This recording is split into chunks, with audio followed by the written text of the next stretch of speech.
असे नवनवीन व्हिडिओ पाहण्यासाठी आजच कृषी चर्चा फेसबुक पेजला लाईक करा आणि व्हिडिओ आवडला असेल तर नक्की शेअर करा। आंतरराष्ट्रीय बाजारातील सोयाबीन दरावरील दबाव कायम आहे, पण आठवड्याच्या शेवटी सोयाबीनच्या भावात सुधारणा दिसून आली आहे।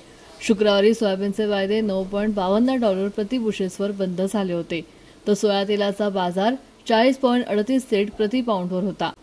सोयाबीनचा भाव $304 प्रति टनावर होता। देशातही सोयाबीन दरात काहीशी वाढ झाली होती, पण प्रक्रिया प्लांटची खरेदीचा भाव ₹50 वाढला होता।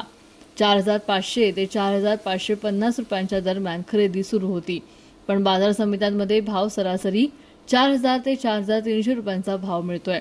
सोयाबीन बाजारातील ही स्थिती आणखी काही दिवस राहू शकते असा अंदाज सोयाबीन बाजारातील अभ्यासकांनी व्यक्त केलाय। असे नवनवीन व्हिडिओ पाहण्यासाठी आजच कृषी चर्चा फेसबुक पेजला लाईक करा आणि व्हिडिओ आवडला असेल तर नक्की